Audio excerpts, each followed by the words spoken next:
भगवान शंकर के पूर्ण रूप काल भैरव। आज के इस वीडियो में शिव पुराण मैं शुरू कर रही हूँ। आप अब से लेकर आगे तक शिव पुराण के बारे में अब वीडियो में सुनेंगे। तो पहला कथा है हमारा भगवान शंकर के पूर्ण रूप काल भैरव। इसमें एक बार सुमेरु पर्वत पर बैठे हुए ब्रह्मा जी के पास जाकर देवताओं ने उनसे अविनाशी तत्व को बताने का अनुरोध किया। शिव जी की माया से मोहित ब्रह्मा जी उस तत्व को न जानते हुए भी इस प्रकार कहने लगे, मैं इस संसार को उत्पन्न करने वाला स्वयंभू अजन्मा एकमात्र ईश्वर अनादि भक्ति ब्रह्मा घोर निरंजन आत्मा हूँ। मैं ही प्रवृत्ति उस पर निर्वित का मूल धारा सर्वलीन पूर्ण ब्रह्मा हूँ। ब्रह्मा जी ऐसा कि मुनि मंडली में विद्वान विष्णु जी ने उन्हें समझाते हुए कहा कि मेरी आज्ञा से तो तुम सृष्टि से रचयिता बने हो, मेरा अनादर करके तुम अपने प्रभुत्व की बात कैसे कर रहे हो। इस प्रकार ब्रह्मा जी और विष्णु अपना अपना प्रभुत्व स्थापित करने लगे और अपने पक्ष के समर्थन में शास्त्र वाक्य अद्भुत करने लगे।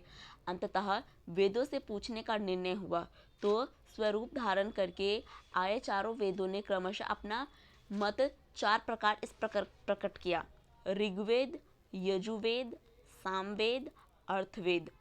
सबसे पहला था हमारा ऋग्वेद।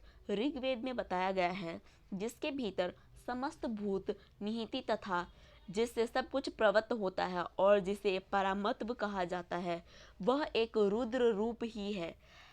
यजुर्वेद में कहा गया है, यजुर्वेद जिसके द्वारा हम वेद भी प्रमाणित होते हैं तथा जो ईश्वर के संपूर्ण यज्ञों तथा योगों से भजन किया जाता है, सबका दृष्टि वह एक शिव ही है। उसके बाद है हमारा तीसरा सामवेद जो समस्त संसारी जनों से को भरता है, जिसे योगी जन ढूंढते हैं और जिसकी भांति से संसार प्रकाशित होता है, वे त्र्यंबकम्ब शिव जी हैं।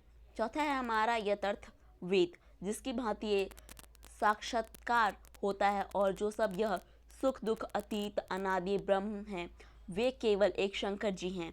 उसके बाद विष्णु ने वेदों के इस कथन को प्राप्त बताते हुए नित्य शिवा से रमन करने वाले दिगंबर विष्णु ने वेदों के इस कथन को प्रताप बताते हुए नित्य शिवा से रमन करने वाले दिगंबर पीत वर्णन धूली धूसरीति प्रेमनाथ कुवेटाधारी सर्ववेदना विपिनवाही निसंग शिवाजी पर ब्रह्म मानने से इनकार कर दिया।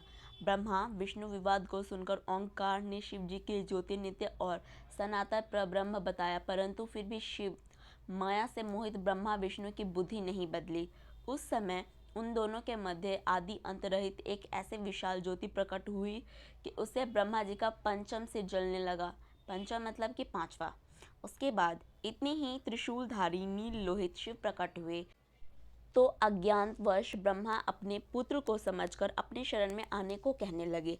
ब्रह्मा ने संपूर्ण बातें सुनकर शिव जी के अत्यंत क्रोध हुए और उन्होंने तत्काल भैरव को प्रकट कर उनसे ब्रह्मा पर शासन करने का आदेश दिया। आज्ञा का पालन करते हुए भैरव ने अपनी बाईं उंगली के नाखून से ब्रह्मा जी का पंचम सिर काट डाला। भयभीत ब्रह्मा शतरुद्री का पाठ करते हुए शिव जी के शरण में गए। ब्रह्मा और विष्णु दोनों को सत्य की प्रतीत हो गई और वे दोनों शिव जी की महिमा का गान करने लगे। यह देखकर शिव जी शांत हुए और उन दोनों को करने से मनुष्य अभयदान दिया। के पाप से इसके निर्वित हो विपरीत जाता है। उस समय इसके उपरांत शिव जी ने उसके भीषण होने का कारण भैरव और काल को भी भयभीत करने वाला होने का कारण काल भैरव तथा भक्तों के पापों को तत्काल नष्ट करने वाला होने के कारण पाप भक्षक नाम देकर उसे काशीपुरी का अधिपति बना दिया। फिर कहा कि भैरव तुम इन ब्रह्मा विष्णु को मानते हुए ब्रह्मा के कपाल को धारण करके इसी के आश्रय में भिक्षावृत्ति करते हुए वाराणसी में चले जाओ। ऐसा कहकर वे चले गए। वहाँ उस नगरी के प्रभाव से तुम ब्रह्मा हत्या के पाप से मुक्त हो जाओगे। शिवाजी की आज्ञा से भैरव जी के हाथ में कपाल लेकर जो ही काशी की ओर चले, ब्रह्मा हत्या उनके पीछे पीछे हो चली। विष्णु जी ने उसकी स्तुति करते हुए उनसे अपने को उनकी माया से मोहित न होने का वरदान मांगा। विष्णु जी ने ब्रह्मा हत्या के गौरव के पीछे करने का ये माया छुपाना चाहिए कि